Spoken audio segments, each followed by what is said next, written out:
¿Y si te dijera que la Biblia habla de otros dioses, dioses reales, no ídolos de piedra, sino seres espirituales que una vez se sentaron ante Dios mismo y fueron juzgados por Él?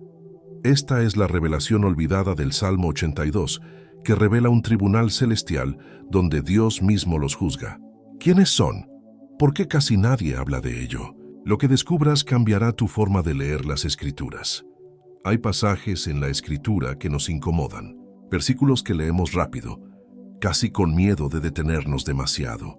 El Salmo 82 es uno de esos textos. No es un salmo de adoración tranquila ni un canto de alabanza suave.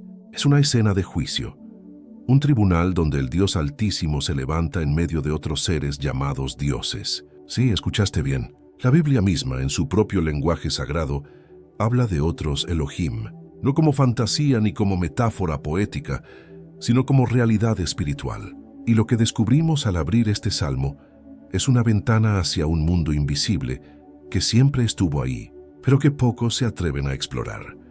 El salmo comienza con una declaración que sacude los cimientos de lo que creíamos saber. Dios está en la reunión de los dioses. En medio de los dioses juzga. Estas palabras, en el hebreo original, no dejan espacio para la duda. Elohim, la misma palabra usada para Dios en Génesis 1, aparece aquí en plural, y no se refiere a ídolos mudos tallados en madera o fundidos en oro. Se refiere a seres espirituales reales, creados, poderosos, con autoridad sobre las naciones de la tierra. Seres que una vez tuvieron un propósito divino, pero que fallaron, y ahora están de pie ante el trono del Creador, enfrentando el juicio más severo. Imagina la escena por un momento. Un consejo celestial reunido, tronos dispuestos en círculo, seres de luz y poder, antiguos como las estrellas, creados antes de que la humanidad diera su primer aliento. En el centro, el Dios Altísimo, el único que no fue creado, el único que existe por sí mismo. Su voz resuena como trueno sobre las aguas. No hay música suave aquí, no hay consuelo. Hay acusación, hay ira santa, hay justicia que corta como espada de doble filo. ¿Hasta cuándo defenderéis la injusticia y favoreceréis a los impíos? Su voz atraviesa el silencio. Los acusados bajan la mirada. Saben de qué se les acusa. Saben que no hay defensa posible. Estos seres, estos Elohim, recibieron naciones bajo su cuidado. Deuteronomio 32 lo revela con claridad asombrosa. Cuando el Altísimo repartió las naciones, cuando dividió a los hijos del hombre, estableció los límites de los pueblos según el número de los hijos de Dios.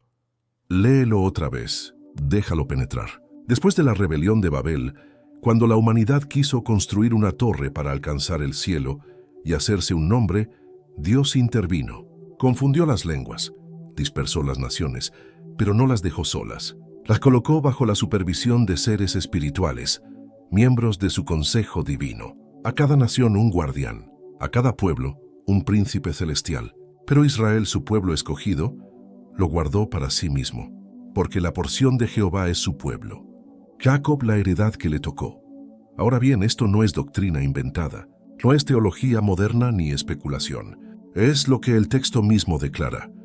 En el libro de Job, vemos a los hijos de Dios presentándose ante Jehová. Entre ellos estaba incluso Satanás, el acusador. En Primera de Reyes, capítulo 22, vemos al Señor sentado en su trono, con todo el ejército de los cielos de pie junto a él, a su derecha y a su izquierda. Un espíritu se adelanta y se ofrece para ser espíritu de mentira en la boca de los profetas del rey Acab. Dios lo permite. El consejo divino actúa, las decisiones se toman, los decretos se ejecutan. Y en Daniel 7, cuando el profeta tiene su visión del anciano de días, ve tronos que son puestos. Plural, tronos, no solo uno. Un tribunal celestial donde se abre el juicio. La Escritura nos muestra una y otra vez que existe un orden espiritual que va más allá de lo que vemos, que hay principados y potestades, que hay gobernadores de las tinieblas de este mundo, que hay huestes espirituales de maldad en las regiones celestes, como Pablo dice en Efesios 6. Y todo esto comenzó cuando esos guardianes celestiales, esos Elohim asignados a las naciones, decidieron recibir para sí la adoración que solo pertenecía al Altísimo. En lugar de guiar a los pueblos hacia el Dios verdadero, Se exaltaron a sí mismos, aceptaron sacrificios, exigieron templos, se presentaron con nombres: Baal, Moloc, Astarte, Dagón, Quemos, y los pueblos, ignorantes de la verdad, se postraron ante ellos. Esto explica por qué la idolatría en el Antiguo Testamento no es tratada como simple superstición, es tratada como adulterio espiritual, como traición, porque detrás de cada ídolo había un poder real. Primera de Corintios 10 lo confirma. Lo que los gentiles sacrifican, a los demonios lo sacrifican y no a Dios. Detrás del altar de Baal no había solo una estatua, había un principado caído. Detrás del Moloc, que exigía el sacrificio de niños, había una entidad espiritual sedienta de sangre y adoración. Y esos seres, que debían ser pastores, se convirtieron en tiranos, oprimieron al pobre, pervirtieron la justicia, favorecieron al malvado, y el clamor de los oprimidos subió hasta el trono del Altísimo. Entonces Dios habla, y sus palabras no son suaves. Defended al débil y al huérfano. Haced justicia al afligido y al menesteroso. Librad al afligido y al necesitado. Libradlo de mano de los impíos. Esta era su misión. Este era su llamado. Pero en lugar de proteger, explotaron. En lugar de liberar, esclavizaron. Y ahora el juez de toda la tierra se levanta para sentenciar. Vosotros sois dioses, y todos vosotros hijos del Altísimo, pero como hombres moriréis, y como cualquiera de los príncipes caeréis. ¿Qué sentencia más devastadora? Inmortales condenados a muerte, príncipes celestiales reducidos al polvo, autoridades espirituales despojadas de su dominio. El peso de este juicio resuena a través de toda la Escritura. Isaías 24 profetiza: acontecerá en aquel día que Jehová castigará al ejército de los cielos en lo alto y a los reyes de la tierra sobre la tierra. No solo los reyes humanos serán juzgados, también el ejército de las alturas, las potestades invisibles que han manipulado imperios y sembrado destrucción. Ezequiel 28, al profetizar contra el príncipe de Tiro, va más allá del rey humano y describe a un querubín protector que estuvo en el Edén, en el monte santo de Dios. Un ser que fue perfecto en todos sus caminos desde el día en que fue creado hasta que se halló en él maldad. Satanás mismo, el más alto de los seres creados, también caerá bajo esta sentencia. Y aquí es donde el Salmo 82 deja de ser solo historia antigua y se convierte en verdad presente. Porque estos poderes no desaparecieron, no se evaporaron cuando Cristo vino. Pablo nos advierte claramente: nuestra lucha no es contra sangre y carne, sino contra principados, contra potestades, contra los gobernadores de las tinieblas de este siglo, contra huestes espirituales de maldad en las regiones celestes. Ellos siguen activos, siguen susurrando, siguen seduciendo. Ya no aparecen en templos de piedra exigiendo sacrificios de animales. Ahora operan a través de sistemas que oprimen, ideologías que tuercen la verdad, pantallas que hipnotizan, estructuras que esclavizan a millones. Los nombres cambiaron, pero los espíritus detrás permanecen. Si prestas atención, verás sus huellas por todas partes. En la industria que explota cuerpos y almas para lucro, en las filosofías que niegan a Dios y exaltan al hombre como medida de todas las cosas, en las adicciones que encadenan generaciones enteras, en la violencia que se disfraza de justicia, en la mentira que se viste de verdad. Estos no son solo problemas sociales, son manifestaciones de una guerra espiritual que comenzó antes de que naciéramos y que continuará hasta que el Rey regrese. Y cada uno de nosotros está en medio de esa guerra, nos guste o no, lo reconozcamos o no. Pero aquí está la esperanza que el Salmo proclama. Termina con un clamor: levántate, oh Dios, juzga la tierra, porque tú heredarás todas las naciones. Es una súplica profética, un grito que atraviesa los siglos. Y esa súplica encontró su respuesta hace 2000 años, cuando el Verbo se hizo carne y habitó entre nosotros. Cuando el Rey Eterno entró en territorio enemigo, no con ejércitos, sino como un niño envuelto en pañales, los demonios lo reconocieron. En Marcos 1, un espíritu inmundo grita: ¿qué tienes con nosotros, Jesús Nazareno? ¿Has venido para destruirnos? Sé quién eres, el Santo de Dios. Ellos sabían, reconocieron al juez del Salmo 82, al que había pronunciado sentencia sobre sus superiores, al que venía a ejecutar el veredicto final. Si esta revelación está abriendo tus ojos a una dimensión de la Escritura que nunca habías visto, te invito a que te suscribas a este canal. Aquí exploramos las verdades profundas y olvidadas de la palabra de Dios.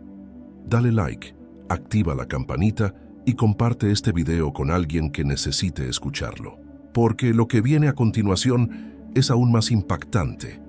Y entonces llegó el momento que cambió todo: la cruz. Ese madero maldito donde el Hijo de Dios fue colgado como criminal. Los principados y potestades observaban. Pensaban que habían ganado, que finalmente habían derrotado al ungido, que la sentencia del Salmo 82 nunca se ejecutaría. Pero estaban ciegos a lo que realmente estaba sucediendo. Colosenses 2, verso 15, lo revela con claridad demoledora. Y despojando a los principados y a las potestades, los exhibió públicamente, triunfando sobre ellos en la cruz. En el momento de aparente derrota, Cristo ejecutó la victoria más absoluta. Los desarmó, los desnudó de su autoridad usurpada, los expuso ante todo el universo como rebeldes derrotados. Lo que parecía el fin era en realidad el cumplimiento. Cada gota de sangre que cayó de sus manos y pies era el precio de rescate por las naciones. Cada latigazo sobre su espalda rompía las cadenas de opresión espiritual. Cada espina clavada en su frente proclamaba que un nuevo rey había llegado. Y cuando pronunció consumado es, no fue un grito de resignación. Fue una declaración de victoria. El juicio profetizado en el Salmo 82 acababa de ser ejecutado. Los dioses falsos habían sido juzgados, su autoridad revocada, su dominio anulado, que ahora solo quedaba esperar el momento final, cuando serían arrojados al lugar preparado para ellos y sus ángeles. 3 días después, la tierra tembló nuevamente. La piedra rodó. El sello romano se rompió. Los guardias cayeron como muertos, y aquel que había sido crucificado salió de la tumba. El clamor del Salmo 82 resonó en toda la creación. Levántate, oh Dios, juzga la tierra. Y él se levantó, resucitó, venció a la muerte, y con esa resurrección certificó que cada palabra de juicio pronunciada contra los dioses caídos sería cumplida. En Mateo 28, antes de ascender, declaró a sus discípulos: «Toda potestad me es dada en el cielo y en la tierra, no alguna autoridad, no parte del poder. Toda potestad, en el cielo, donde habita el consejo divino, y en la tierra, donde operan los principados, todo le fue entregado». Esta es la realidad en la que vivimos ahora. Cristo reina. Los dioses caídos ya están juzgados. La sentencia ya fue pronunciada. Lo que falta es solo la ejecución final. Apocalipsis 20 describe ese momento con precisión escalofriante. El diablo que había engañado a las naciones será arrojado al lago de fuego y azufre, donde estarán la bestia y el falso profeta, y serán atormentados día y noche por los siglos de los siglos. No habrá escape, no habrá segunda oportunidad, no habrá anulación de sentencia. El tribunal del Salmo 82 habrá completado su veredicto. Los Elohim rebeldes que se exaltaron como dioses morirán como hombres y caerán como cualquier príncipe. Pero entre ese ya y ese todavía no, vivimos en un campo de batalla. Los poderes derrotados saben que su tiempo es corto. Apocalipsis 12 dice que el diablo descendió con gran ira, sabiendo que tiene poco tiempo. Y esa ira se manifiesta en cada rincón del mundo. Se manifiesta en sistemas de injusticia, que oprimen al pobre mientras enriquecen al malvado, exactamente lo que Dios acusó en el Salmo 82. Se manifiesta en ideologías que tuercen la verdad, que llaman al mal bien y al bien mal, como profetizó Isaías. Se manifiesta en adicciones que esclavizan a millones, robándoles la dignidad y la esperanza. Se manifiesta en la violencia que destruye familias, ciudades, naciones enteras. ¿Has notado cómo ciertos males parecen tener raíces más profundas que la simple maldad humana? ¿Cómo algunas opresiones son tan sistemáticas, tan organizadas, tan persistentes, que parecen orquestadas por algo mayor? No es paranoia, es discernimiento espiritual. Pablo nos enseñó a ver más allá del velo, a reconocer que detrás de las estructuras visibles de maldad hay arquitectos invisibles, principados que controlan regiones, potestades que influencian culturas, gobernadores de tinieblas que manipulan sistemas, huestes espirituales de maldad que siembran destrucción desde las regiones celestes. Estos son los mismos Elohim caídos del Salmo 82, operando bajo nuevos disfraces. Y aquí está lo que muchos cristianos no comprenden. La Gran Comisión no es solo evangelismo, es guerra espiritual, es reconquista cósmica. Cuando Jesús dijo, «Id por todo el mundo y predicad el Evangelio a toda criatura», no estaba simplemente pidiendo que compartiéramos buenas noticias. Estaba comisionando a su iglesia para invadir territorio enemigo, para arrancar las naciones de las manos de los dioses usurpadores, para proclamar que hay un nuevo rey y que su nombre es sobre todo nombre. Cada persona que se arrodilla ante Cristo es un territorio reconquistado. Cada alma salvada es una derrota para los principados. Cada conversión genuina es un golpe contra el consejo rebelde.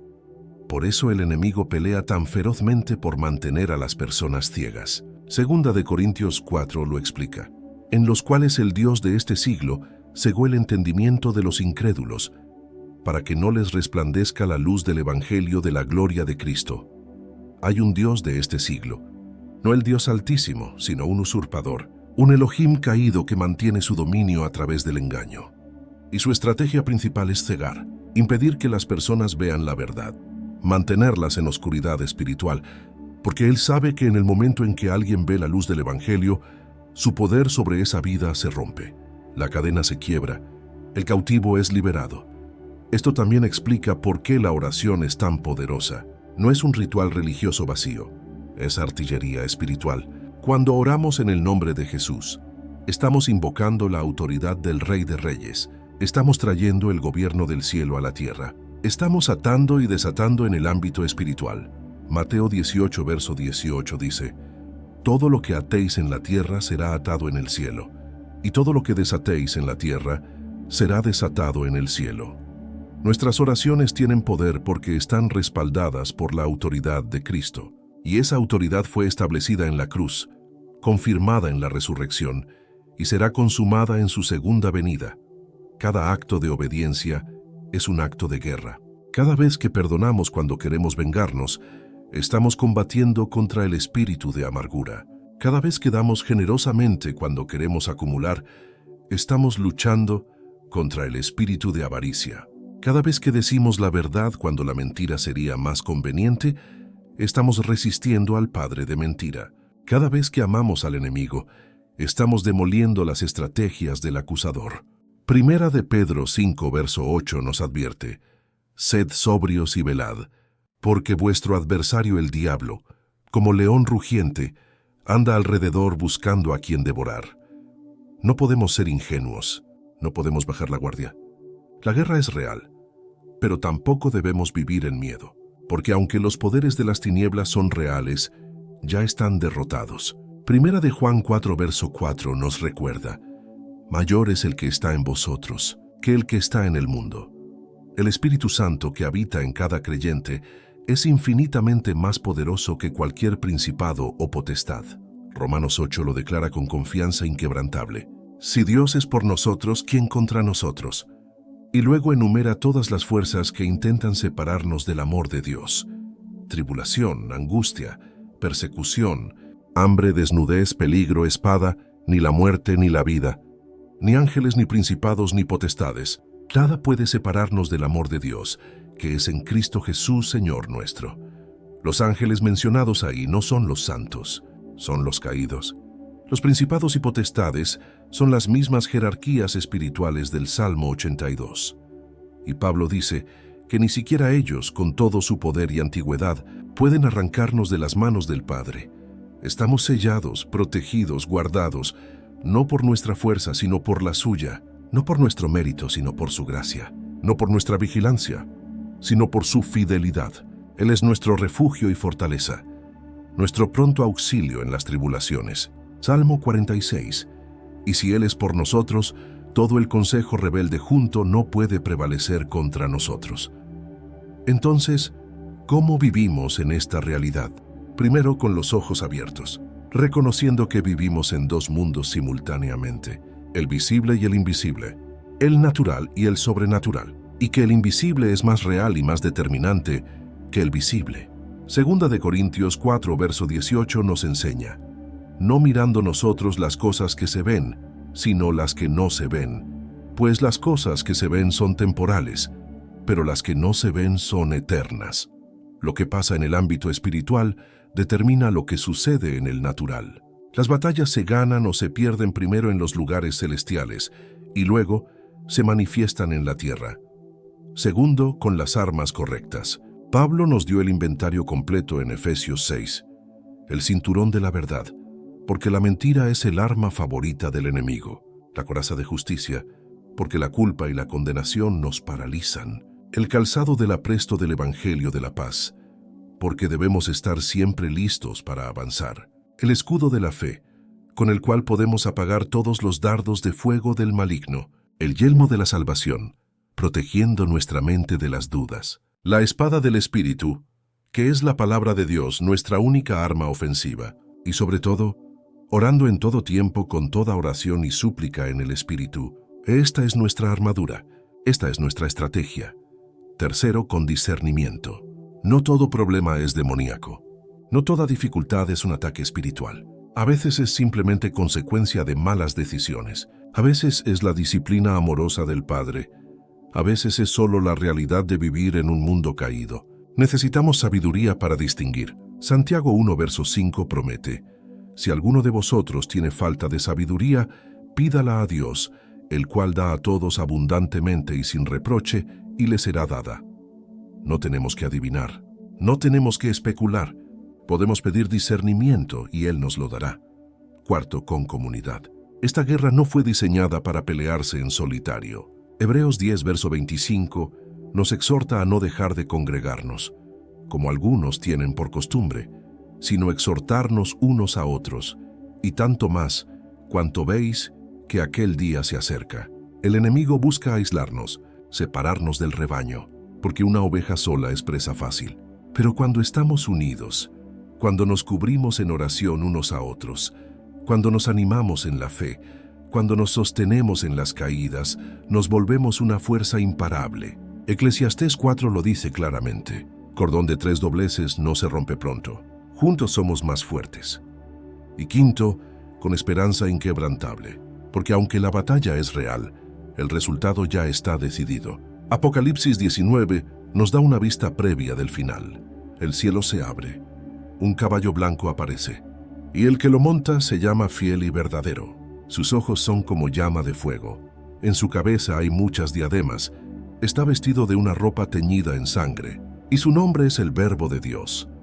Los ejércitos celestiales le siguen, y de su boca sale una espada aguda para herir con ella a las naciones, y él las regirá con vara de hierro. Y él pisa el lagar del vino del furor y de la ira del Dios Todopoderoso. Este es nuestro Rey, este es nuestro comandante, este es el juez del Salmo 82, que viene a ejecutar el veredicto final, y cuando llegue ese día toda rodilla se doblará, todo principado, toda potestad, todo gobernador de tinieblas, todo espíritu inmundo, todos los Elohim rebeldes, que alguna vez se sentaron en el consejo divino. Filipenses 2 profetiza ese momento, para que en el nombre de Jesús se doble toda rodilla de los que están en los cielos y en la tierra, y debajo de la tierra, y toda lengua confiese que Jesucristo es el Señor, para gloria de Dios Padre.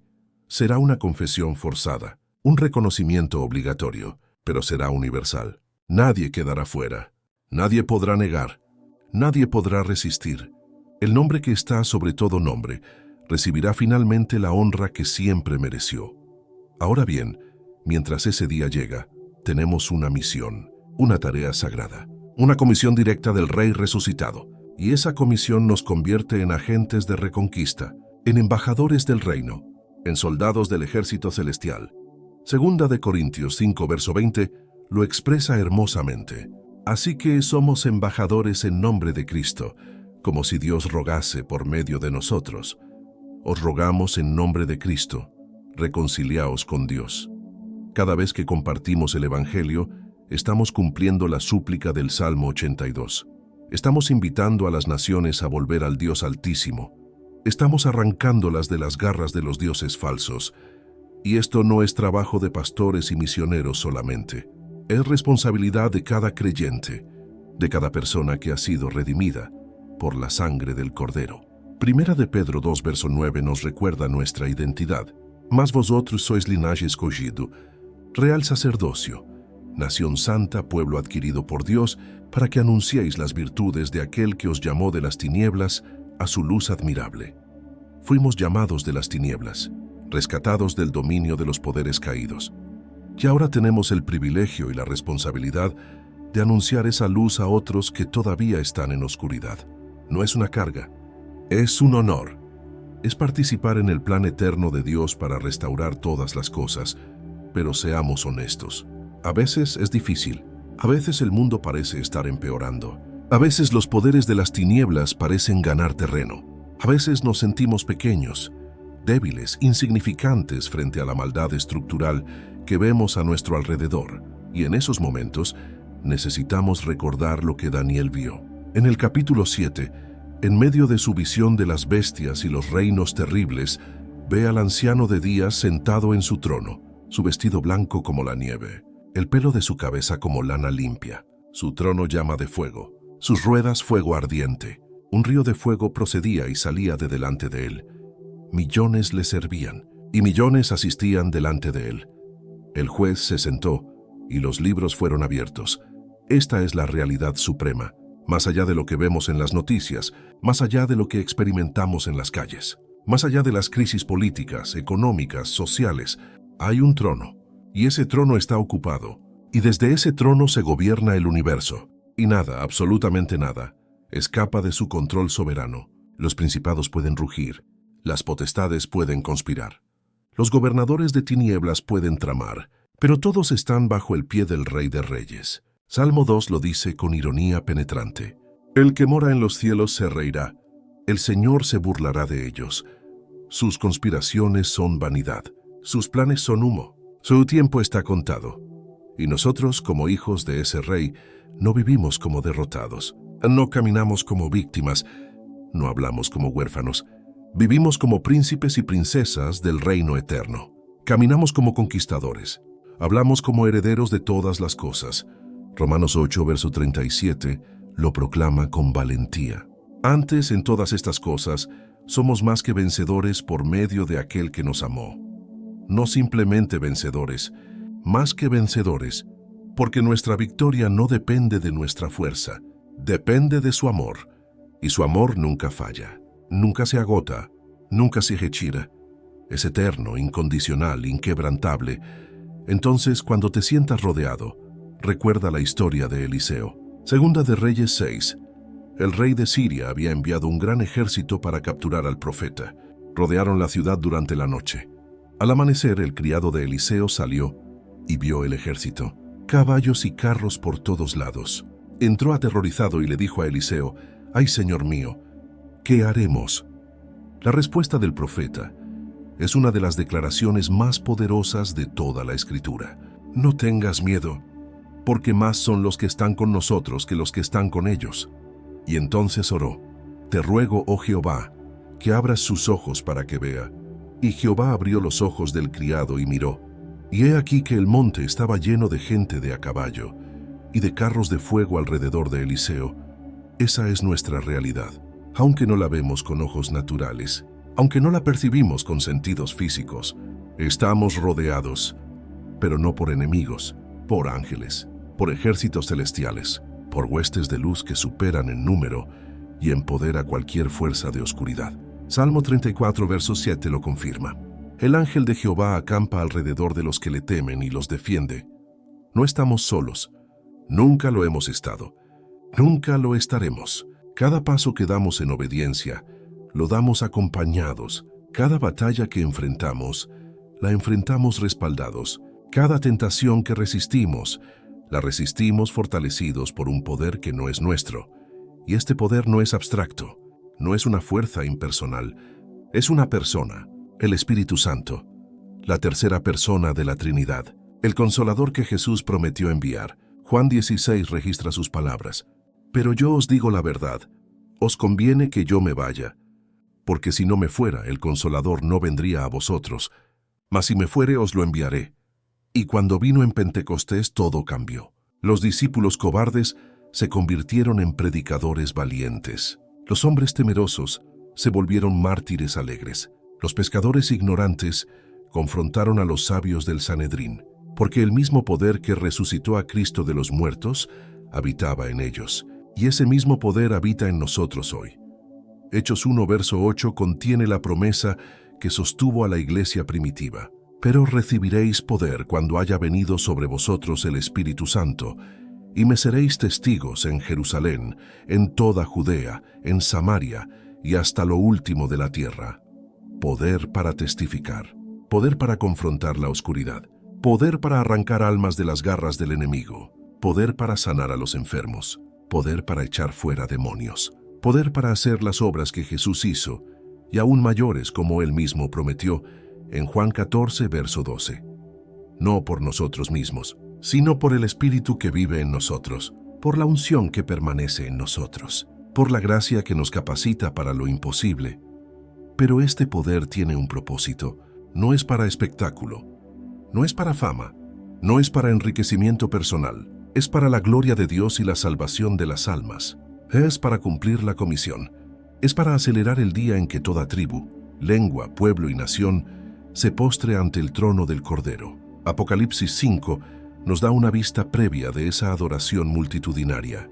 Y cantaban un nuevo cántico diciendo: digno eres de tomar el libro y de abrir sus sellos, porque tú fuiste inmolado, y con tu sangre nos has redimido para Dios, de todo linaje y lengua y pueblo y nación. Esa es la meta, ese es el destino. Esa es la culminación del plan eterno que comenzó antes de la fundación del mundo. Y cada vez que ganamos un alma para Cristo, añadimos una voz más a ese coro eterno. Cada vez que alguien pasa de muerte a vida, hay fiesta en el cielo. Lucas 15, verso 10 dice: así os digo que hay gozo delante de los ángeles de Dios por un pecador que se arrepiente. Los ángeles no se arrepienten. Ellos solo observan, pero se regocijan cuando nosotros lo hacemos. Se regocijan cuando otro cautivo es liberado, cuando otra cadena se rompe, cuando otro nombre es escrito en el libro de la vida. Y en ese momento, los principados caídos tiemblan, porque saben que su reino se reduce, que su poder disminuye, que su tiempo se acorta aún más. Ahora bien, hay algo más que debemos entender sobre el Salmo 82, algo que transforma completamente nuestra lectura del Antiguo Testamento. Cuando Dios dividió las naciones y las puso bajo el cuidado de los Elohim, no fue un plan de segunda opción, no fue porque había perdido el control, fue un acto de juicio y a la vez de misericordia. Juicio sobre Babel, donde la humanidad intentó construir un reino sin Dios. Misericordia porque en lugar de destruirlos completamente, les dio una oportunidad bajo nuevos guardianes. Pero esos guardianes traicionaron su llamado, y entonces Dios eligió un pueblo, Abraham y sus descendientes, para mostrar al mundo cómo se vive bajo el gobierno directo del Altísimo. Israel era el testimonio viviente, la nación que no tenía un príncipe angelical sobre ella, sino al propio Yahvé. Deuteronomio 32, verso 9, lo establece claramente. Porque la porción de Jehová es su pueblo, Jacob la heredad que le tocó. Mientras otras naciones estaban bajo principados espirituales que eventualmente se corrompieron, Israel estaba bajo el gobierno directo de Dios, y esa diferencia debía ser visible. Debían ser luz en medio de las tinieblas, justicia en medio de la opresión, verdad en medio del engaño. Cuando obedecían, prosperaban de maneras que asombraban a las naciones circundantes. Cuando desobedecían, caían bajo las mismas maldiciones que los pueblos paganos. Su historia era una lección viviente para toda la humanidad, pero incluso en su desobediencia, Dios tenía un plan mayor, un plan que se revelaría plenamente en Cristo, porque Israel no era el fin, era el medio, el vehículo a través del cual vendría el Salvador del mundo. Gálatas 3, verso 8 lo explica. Y la Escritura, previendo que Dios había de justificar por la fe a los gentiles, dio de antemano la buena nueva a Abraham diciendo: en ti serán benditas todas las naciones. Desde el principio, el plan siempre fue recuperar todas las naciones, arrancarlas de los dioses usurpadores, traerlas de vuelta al Creador. Y eso solo podía suceder a través del Mesías prometido, aquel que sería no solo el Rey de Israel, sino el Rey de Reyes, el Señor de Señores, el Juez de todo Elohim, Y cuando Jesús nació en Belén, los poderes espirituales sintieron el temblor. Mateo 2 registra la adoración de los magos, pero también registra la furia de Herodes y la matanza de los inocentes.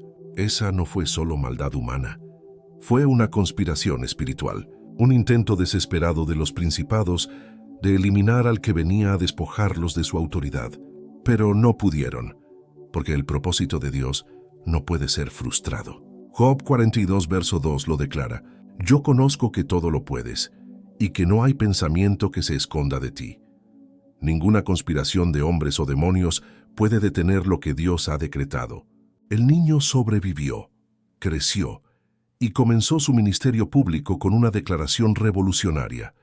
Mateo 4, verso 17, registra sus primeras palabras: Arrepentíos porque el reino de los cielos se ha acercado. No dijo que vendría eventualmente. Dijo que se había acercado. Estaba aquí, en su persona, en su presencia. El reino de Dios había invadido el reino de las tinieblas, y donde quiera que Jesús iba, ese reino se manifestaba. Los enfermos sanaban, los ciegos veían, los sordos oían, los muertos resucitaban, y los demonios huían. Marcos 1, verso 27, captura la reacción de la gente. Y todos se asombraron de tal manera que discutían entre sí, diciendo: ¿Qué es esto? ¿Qué nueva doctrina es esta, que con autoridad manda aún a los espíritus inmundos y le obedecen? Era autoridad que nunca habían visto, autoridad que provenía de su identidad. Él era el Hijo del Altísimo, el juez del Salmo 82, caminando entre los hombres. Y los demonios lo sabían, una y otra vez lo reconocían. Marcos 5 registra el encuentro con el endemoniado Gadareno. La legión de demonios que lo poseía gritó: ¿Qué tienes conmigo, Jesús, Hijo del Dios Altísimo? Te conjuro por Dios que no me atormentes. Ellos conocían su verdadera identidad, conocían su autoridad, conocían el veredicto pronunciado contra ellos, y temblaban. Santiago 2, verso 19 confirma: Tú crees que Dios es uno. Bien haces, también los demonios creen y tiemblan. Ellos no dudan de la existencia de Dios, no cuestionan su poder, pero eligieron rebelión sobre su misión, y ahora enfrentan las consecuencias eternas de esa elección. Durante 3 años, Jesús entrenó a 12 hombres. Les mostró cómo se ve el reino de Dios en acción, y luego en Lucas 10, envió a 70 discípulos más. Les dio autoridad sobre los demonios, y cuando regresaron venían con gozo diciendo: Señor, aún los demonios se nos sujetan en tu nombre. La respuesta de Jesús es una de las declaraciones más reveladoras de todo el Nuevo Testamento. Yo veía a Satanás caer del cielo como un rayo. He aquí os doy potestad de hollar serpientes y escorpiones, y sobre toda fuerza del enemigo, y nada os dañará. Él vio la caída, no solo la caída original, sino la caída continua. Cada vez que un demonio es expulsado en su nombre, Satanás cae un poco más. Cada victoria del Evangelio es una derrota del adversario. Y entonces llegó el momento culminante. La semana de la Pasión. Jesús entró a Jerusalén montado en un pollino. Las multitudes lo aclamaban como rey. Los fariseos protestaban. Los demonios se escondían. Y en el aposento alto, la noche antes de su muerte, les dijo a sus discípulos algo que debieron haber encontrado misterioso. Juan 16, verso 11. Y de juicio por cuanto el príncipe de este mundo ha sido ya juzgado. Tiempo pasado, ya juzgado, antes de la cruz, antes de la resurrección. El veredicto ya había sido pronunciado. Lo que faltaba era la ejecución. Y esa ejecución comenzó en el Calvario. Cuando Jesús expiró en la cruz, el velo del templo se rasgó de arriba abajo, no de abajo hacia arriba, como si manos humanas lo hubieran desgarrado, de arriba abajo. Dios mismo lo rasgó. El camino al lugar santísimo quedó abierto. El acceso a la presencia divina ya no estaba restringido a un sumo sacerdote una vez al año. Hebreos 10, verso 19 y 20 explica el significado. Así que, hermanos, teniendo libertad para entrar en el lugar santísimo por la sangre de Jesucristo, por el camino nuevo y vivo que Él nos abrió a través del velo, esto es, de su carne. La barrera cayó. El muro de separación fue demolido. Y no solo entre Dios y el hombre, sino también entre judío y gentil. Efesios 2 lo celebra. Ahora todos tenemos acceso al Padre en un mismo espíritu. Esto significa que las naciones ya no están bajo el dominio de los principados asignados, ya no están separadas de la presencia de Dios por guardianes corruptos. El camino está abierto, la invitación está extendida. Apocalipsis 12:2 verso 17 la proclama. Y el espíritu y la esposa dicen, ven. Y el que oye diga, ven. Y el que tiene sed venga. Y el que quiera tome del agua de la vida gratuitamente. No hay requisito de nacionalidad, no hay barrera racial, no hay limitación cultural. Todo el que tiene sed, todo el que quiere puede venir. Y cuando viene, es adoptado en la familia de Dios. Es trasladado del reino de las tinieblas al reino del Hijo amado. Colosenses 1 verso 13 es reconquista en tiempo real. Y este evangelio, estas buenas nuevas de reconquista cósmica, deben ser predicadas a toda criatura. Marcos 16 verso 15. No es opcional, no es solo para los que tienen el don de evangelismo, es la misión de toda la iglesia. Porque cada alma que no conoce a Cristo está bajo el dominio de los principados de este mundo. Puede que no lo sepan, puede que no lo sientan, pero están esclavizados, ciegos, cautivos, y solo el Evangelio puede liberarlos. Romanos 1, verso 16. Porque no me avergüenzo del Evangelio, porque es poder de Dios para salvación a todo aquel que cree, al judío primeramente, y también al griego. Poder, no información, no filosofía. Poder que rompe cadenas, poder que abre ojos, poder que resucita muertos espirituales. Cada vez que proclamamos que Jesús es Señor, estamos desafiando directamente a los principados, porque ese título, Señor, era el que los césares romanos reclamaban para sí. Era el título que los dioses de las naciones exigían, y cuando los primeros cristianos declaraban públicamente que Jesús es Señor, no estaban simplemente haciendo una declaración teológica, estaban cometiendo traición política, estaban desafiando el orden establecido, estaban diciendo que hay un rey más alto que César, un señor más poderoso que los dioses de Roma. Y por eso fueron perseguidos, por eso fueron martirizados, por eso fueron arrojados a los leones, no por ser buenos, sino por ser subversivos. Porque el Evangelio es subversivo, derriba tronos, humilla a los poderosos, exalta a los humildes. Y esa misma dinámica continúa hoy. En muchas partes del mundo, confesar a Cristo como Señor es arriesgar todo. Familia, empleo, libertad, vida. Porque los principados que gobiernan esas regiones saben lo que está en juego. Saben que cada conversión es una pérdida para su reino. Por eso se resisten, por eso persiguen, por eso matan. Pero no pueden detener el avance del Evangelio. Hechos 5, verso 39, contiene la sabiduría de Gamaliel. Pero si es de Dios, no la podréis destruir. No seáis tal vez hallados luchando contra Dios. Y es de Dios, por lo tanto es imparable.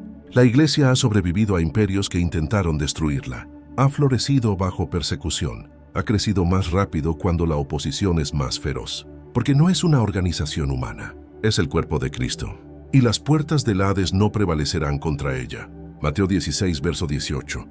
Entonces, cuando mires el mundo y veas la oscuridad, no te desesperes. Cuando veas la maldad estructural y te sientas impotente, no te rindas. Cuando los poderes de este siglo parezcan invencibles, recuerda el Salmo 82. Recuerda que hay un juez, que ya pronunció sentencia, que la sentencia está siendo ejecutada, y que pronto, muy pronto, llegará el día final cuando todo rodilla se doble y toda lengua confiese. Mientras tanto, tenemos trabajo que hacer, tenemos un evangelio que predicar, tenemos naciones que discipular, tenemos principados que desafiar, no con violencia física, sino con la verdad del evangelio, con amor sacrificial, con vidas transformadas que testifican del poder de Cristo. El Salmo 82 no es solo historia antigua, es la revelación de una guerra cósmica que continúa hoy. Es el testimonio de un juez que se levantó, ejecutó sentencia sobre los dioses rebeldes y ahora nos llama a participar en la reconquista de las naciones. Cada oración que haces, cada acto de obediencia, cada palabra de testimonio es un golpe contra el reino de las tinieblas. No estás solo en esta batalla. El Rey ya venció y su victoria es también la tuya. Gracias por acompañarnos en esta revelación profunda del Salmo 82. Si este mensaje impactó tu corazón, Te invito a que te suscribas a este canal, actives la campanita de notificaciones para no perderte los próximos videos donde continuaremos explorando los misterios ocultos de la Escritura. Dale like, comparte este contenido con alguien que necesite escucharlo y déjanos en los comentarios qué te pareció esta revelación. Ahora te invitamos a seguir descubriendo más verdades en los próximos videos que aparecerán en tu pantalla. Que el Señor te bendiga y te guarde.